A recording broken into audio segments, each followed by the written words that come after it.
Alright, so the gun running update's been out for almost 3 weeks. In fact, I think next Tuesday it'll be the 3rd week. And for the most part, it's been a solid update. At least I seem to like it, and seems like other people do too. Especially the Oppressor bike, which almost feels like a Hydra 2.0. But, you know, whatever, you just gotta deal with it. I'm sure there's, you know, various different ways you could take an Oppressor out on foot.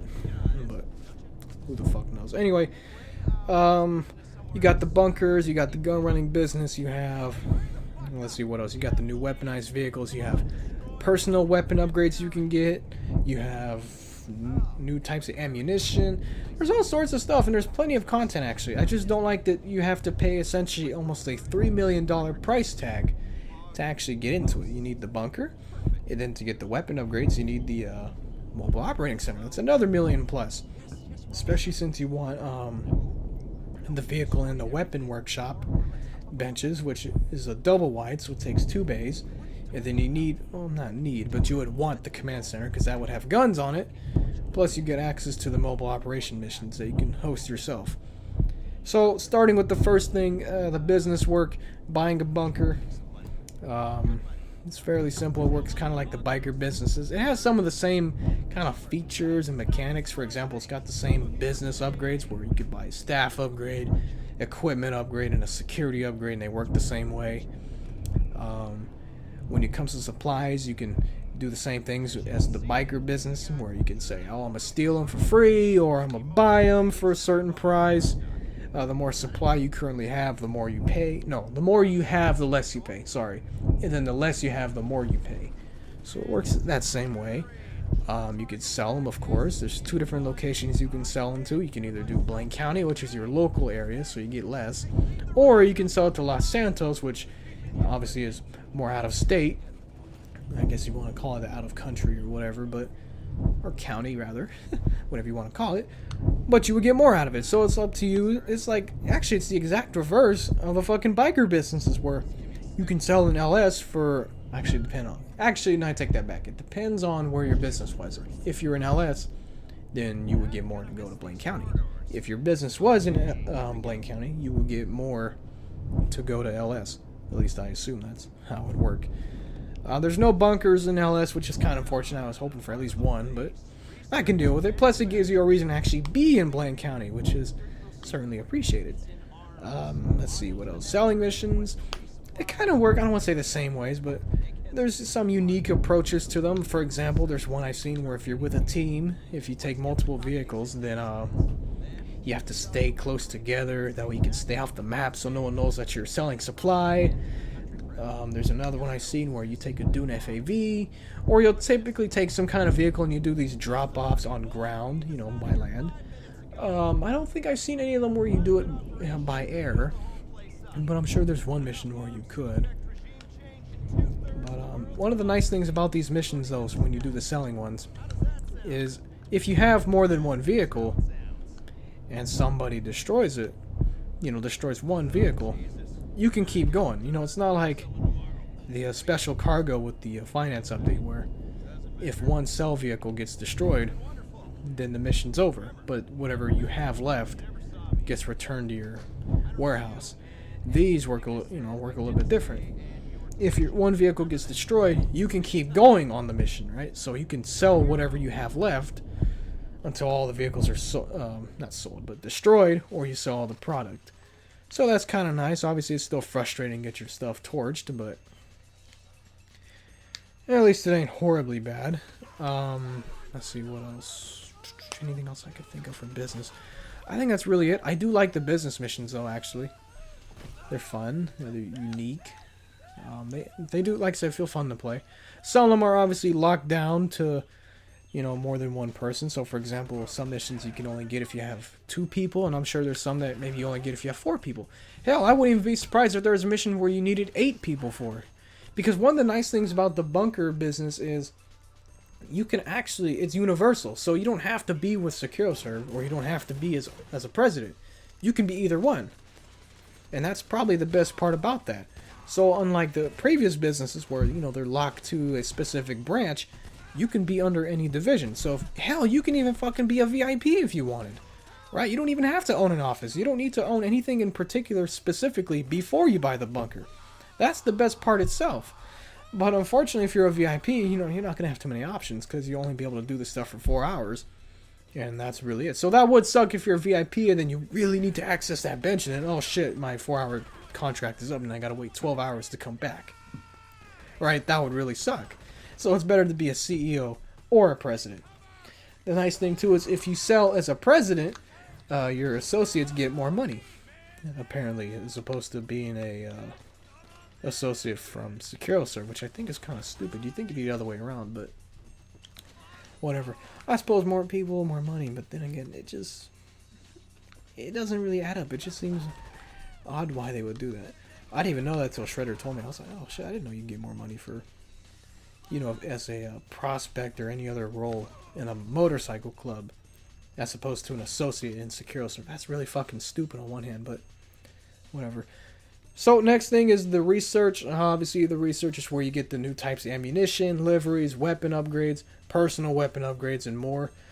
There's a lot to it, though. That's the thing is, there's 45 projects. I'm probably more than halfway myself, but you know, if you don't have a ton of money, it's not really the best thing ever because you can't choose what you want to research. That's the dumbest part. And this is one of my things that I don't like about this update, and I don't understand where Rockstar's thinking process is with this one. I don't see why you can't choose your research. Because some things that you get, you'll probably never use. Like, say, I don't know, there's some liveries that I really just don't like looking at. So I would never use it. But they make me research it anyway because that's just what they want to do. Then there's some upgrades that I really want. Like, for example, I got the explosive rounds for a sniper. That's something I really wanted. I don't remember how long it took, but I finally got it. I really do want the jug suit, but with the current glitch that it has, I don't want it because you can't take it off. I don't know why I stopped, but I thought I heard something. But anyway, so next thing up, yeah, research, like I was saying. Can't choose your projects, but it is what it is. You could also fast track it, which is kind of nice. You can fast track to speed up the research, so you can fast forward to the next one. So if there's a project that, oh man, now you really gotta have, you can speed it up and get it completed. Of course, that does cost money, but the more research that's done, the less you pay. So the most I've seen is like 250 grand, and then the least I've seen is, well, I suppose if I let it die down really close, it'd be maybe 30 grand or so, but usually I fast track it. I try to fast track it when it's like 180,000 left, or when that's the fee to fast track. Otherwise, I try not to do it because it just costs too much. It's about the equivalent, actually, of if you fast track it as soon as the first, I don't know, 1% is done, it's like 250 grand, right? That's about doing pack standard on hard with a either a 20 or a 25% split. That sounds about right, actually, if you're doing the job on hard. But it doesn't really feel worth it to do that. It depends on what you research. Like I said, some is more worth it to fast track and speed up, but then some is not. The other thing too I don't like about the research is you still have to pay for the item. So you might have to fast track, say I got the SAM battery for the APC, right? I still gotta pay for it. Right? So I paid the research, but I still gotta pay for the fucking item. Because that's just how it is. And the items themselves can cost about a couple $100 grand, of course. So if you don't have the money, or you barely have the money, it's probably not worth the research price either, because you think, oh shit, I paid this much, or I waited all this time and I still gotta pay 100-something grand. No, that's fucking bullshit. But oh well, it is what it is. Next up is the Make 2 weapons. These are upgrades of original stock weapons in the game. There's no DLC weapon upgrades, so don't expect a special carbine or the what else? The Thompson or the heavy shotgun or anything like that to get any Make 2 upgrades. That's kind of unfortunate. I was hoping at least one DLC weapon would be available for a Make 2 upgrade, but it's not. So maybe in the future I'd like to see more Make 2 upgrades, but until then it's all original weapons. So you have the carbine, the heavy sniper, the fucking... I think the standard sniper could have used the upgrade more than the already fucking overpowered heavy sniper, but whatever. Then you have the pistol and the other stuff. But each Make 2 weapon has more upgrades. It costs money to actually convert the weapon, right? And there's some interesting things too you should know about when you upgrade a Make 2 weapon. Maybe I could actually say that for another video, but just a few things. Number one, if you convert, then you don't keep a copy of the original weapon, right? So for the pistol, you wouldn't get a pistol and a Make 2 pistol, right? It overwrites.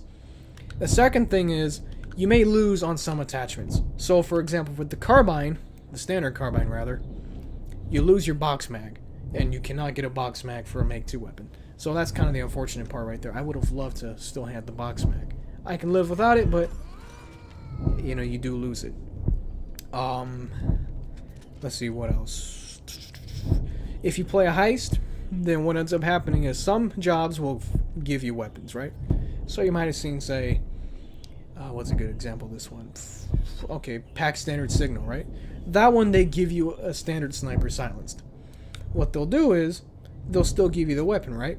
Now, some jobs might give you a pistol silenced.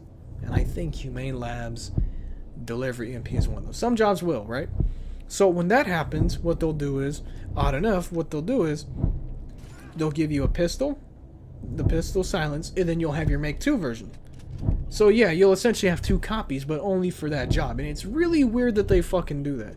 It's not a huge deal, but it is a bit strange that they would. And that's kind of one of the few instances that I've seen give you a copy of a gun like that. Because the standard... Oh, actually, even the heavy sniper, too, is like that. I think I've seen a job where they give me a heavy sniper. Actually, a good example of this one is the Series A weed job. They gave me a standard heavy sniper, but then I still have my Make 2 version. So yeah, in some cases you could have the same gun twice. One with a standard upgrade, one with a Make 2 upgrade, and then one with the stock version. It's a little weird that it does. If you unconvert or deconvert, I don't even know what the real fucking word for that one would be, but if you choose to revert, actually rather, back to the standard model, you lose whatever special weapon upgrades you put. So if you put, say, certain heavy barrels or certain muzzle brakes, you'll lose that when you reconvert. I don't know if you... or revert. I don't know if you have to pay again to convert or not, but I wouldn't bother with it. One question, though, I am curious about is maybe if anyone knows the answer to this one.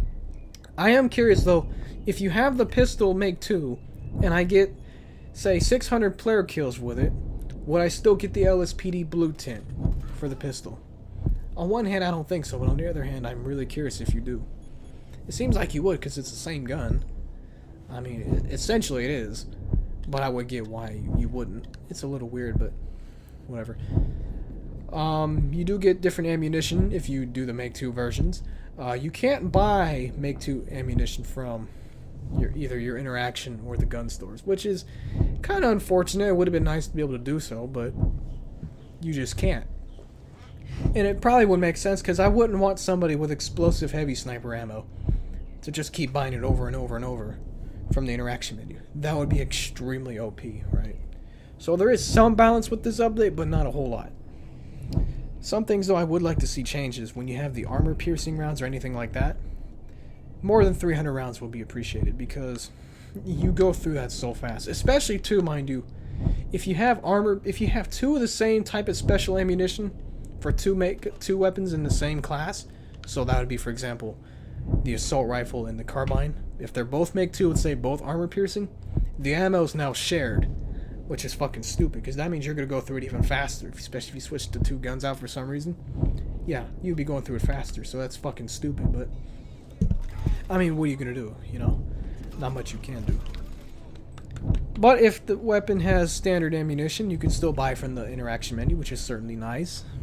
And you can still buy it from job lobby menu, so when you're in a, you know, if you're doing a heist and you're on that little invite screen, you can still buy ammo for your Make 2 weapon there, as long as it does not have special ammunition. Let's see, anything else to add on that? There's obviously a lot of fucking upgrades for Make 2s. You can buy heavy barrels, you can buy muzzle brakes, you can buy different scopes, which I don't think have any extra benefits compared to the standard scope, but you can buy those. You can now buy holographic sights. You can buy the different ammunition. You can buy... Oh, let's see, what else? There's something else that I was thinking of that you can buy. Different tints. There's lots of different tints. There's new liveries that you can now apply on guns, so you can have digital liveries or camos now for guns. You can customize the colors of the liveries. So there's a lot of cool stuff you can do with it. It just costs a lot of money. So if you're kind of low on cash, it's probably not a good idea to do upgrades. Personally, for me, the best upgrade is probably either the combat MG or the carbine rifle. And I would say the heavy sniper, but if we're just talking more practical use, not everybody snipes, you know what I mean? Especially for jobs, not everybody snipes. So, I mean, like I said, those two weapons will be more useful than the heavy sniper. So moving on, then we have mobile operations. Now these are jobs very similar to the special vehicle work missions that were introduced in the import-export update. They work the same way. If you want access to them, the first thing you need is the mobile operating center, or the MOC. Then you need to put a command center in it, and that's it. Once you do that, what you'll do is, if you want the new missions, you have to do a certain number of resupply missions. You can't buy supplies. No. You have to do steal supplies, right? So you successfully do a certain amount of those, you'll unlock new missions. And I think it's the same numbers too, where 4 resupplies gets you the first mission, and then all the way up to, I want to say it's like 32 or so. But either way, you just do that many resupplies and you'll get all the missions. When you do a mission, or the mobile operating center jobs, you don't have to be in SecuroServe. Now the jobs, if you look at the menus, will say it's assigned by SecuroServe, really by Agent 14, but it says from SecuroServe. You don't have to be a CEO or even a VIP. You can be in a motorcycle club, which is a little strange, but you certainly could. Now, are there any benefits to doing those jobs as, say, a CEO versus a president? Probably not. I mean, I don't know. You do have more abilities as a CEO, because as a president, you don't have anything. You'd have to assign your teammates, let's say VP, road captain, whatever, to actually make use of the new abilities. But it's kind of up to you. I just do it as a CEO, just because I get the BST if I need it, or whatever else. But like I said, that's just what everybody else does. The jobs are actually really easy. I hate to say, like, oh yeah, of course they're all easy. No, what I mean is, they really are easy. The only hard one that I could think of out of that whole list is probably the cover blown mission, where you're taking the MOC and you're driving it from Blaine County down to LS somewhere. That's probably the only real hard one.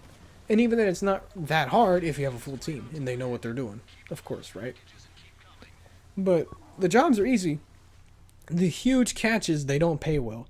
So don't go into those jobs thinking you're going to get like 30 grand on hard. That's not how it works. On hard, you might get 10 grand if you're fucking lucky. That's how bad it is.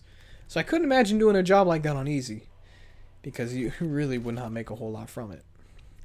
So what Rockstar really needs to do is buff the payments. So either double them or something. I mean, doing the jobs on hard it's still not even beneficial.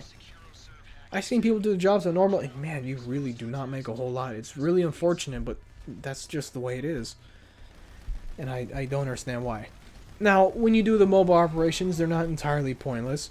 You do get discounts for the new weaponized vehicles, which is certainly nice, which we'll cover in just a little bit. But you do get discounts. That's why when you look at the vehicle pricings, you'll see 2 different prices, because one indicates when you have the discount, and the second price indicates if you're paying for the buy it now fee, right? Let's see. Is there anything else I can mention about the operation? Anything? I don't think there's anything else specific about those that I need to mention. So moving on to the weaponized vehicles, right? So there's only 4 of these things, and actually I think it's 4 or 5, but off the top of my head I think it's 4. But the vehicles are fun themselves to use. There are some glaring issues that I have with them, but before I get into that, in order to actually customize the vehicles, you need a bunker first. Then you need to buy the mobile operating center. Then you need to buy for that thing a vehicle workshop. Because if you don't, then you cannot customize vehicles. So once you have those 3 things, then you can customize any of the new weaponized vehicles from the from the Gunrunning update. Now, of course, some upgrades are, I don't say different, but what's the phrase I was looking for?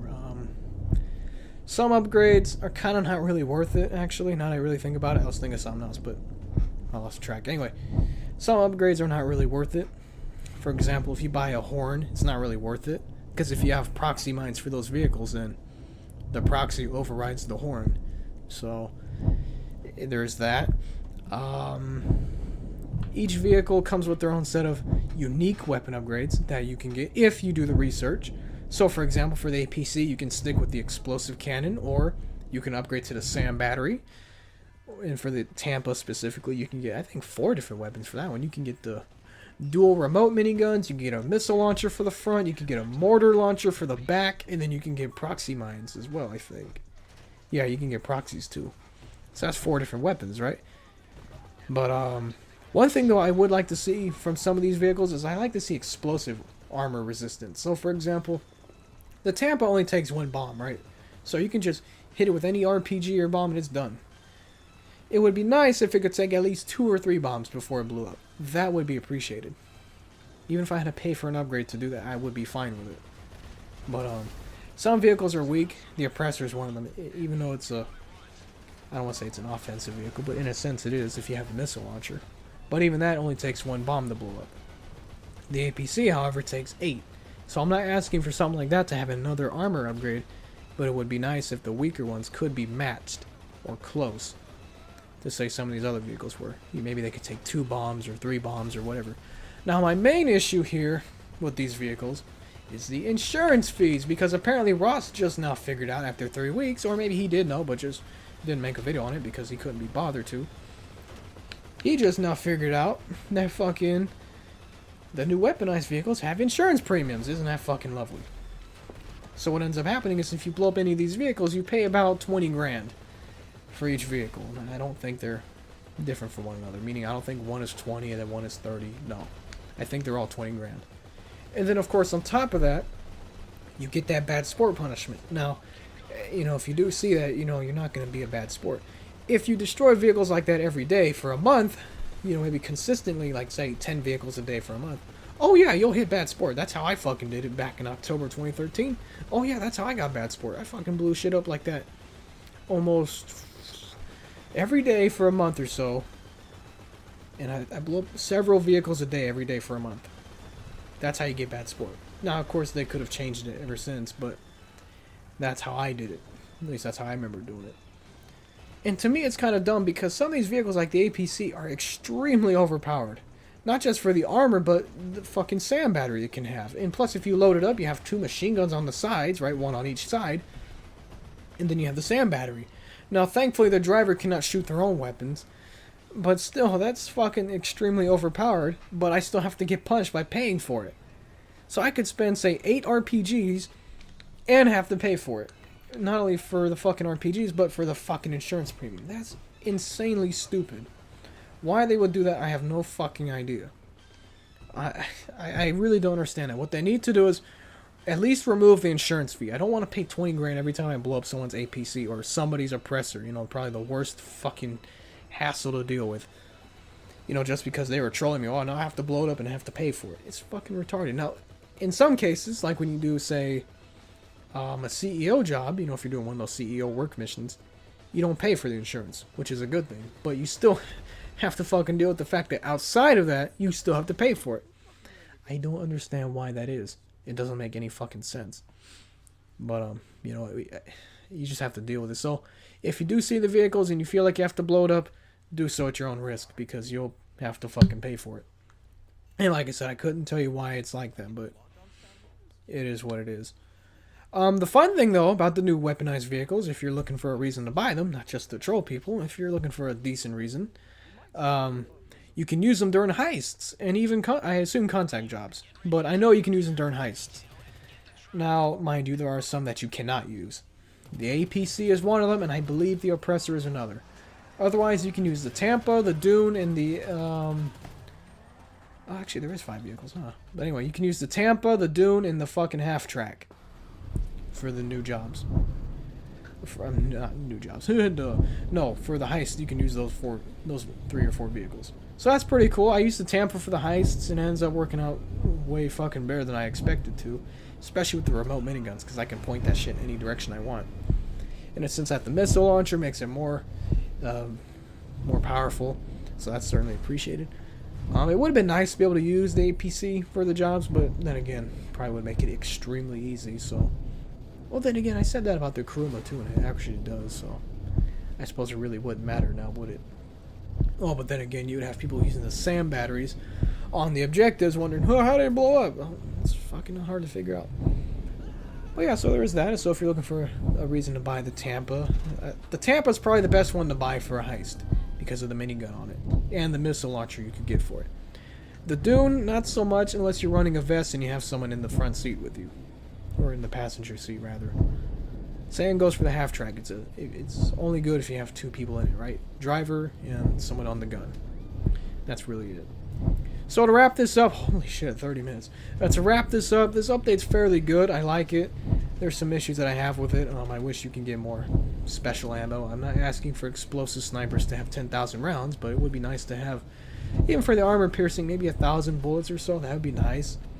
The vehicles are fun. They're just kind of abused, of course, in free mode, so it's kind of trash to do any job because an oppressor can easily fucking knock you out.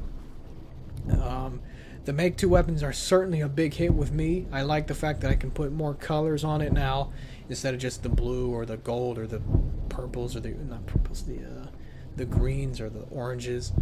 You know, now you have more colors. You can stack liveries with tints and livery colors with each other, so that's fun.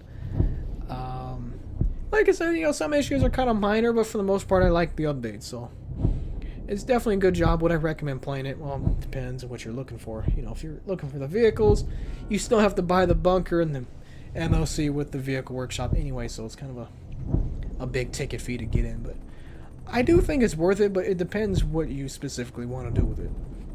You know, even for me, if I wanted to do just the vehicles, I still think it's worth it because I think it's a lot of fun.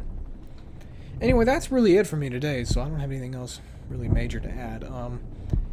Yeah, I'm not surprised, like I mentioned earlier, that Ross figured out that the new weapon vehicles have insurance fees, and I wouldn't be surprised if he figured out that all vehicles have insurance premiums.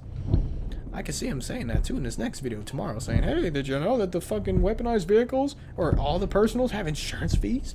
Huh, who would have fucking thought? Except the specials. Anyway, that's it for today, so yeah, if you found the video helpful or entertaining in the slightest, then let me know. Like the videos, of course. I have polls too that I put in the videos too if you made it this far.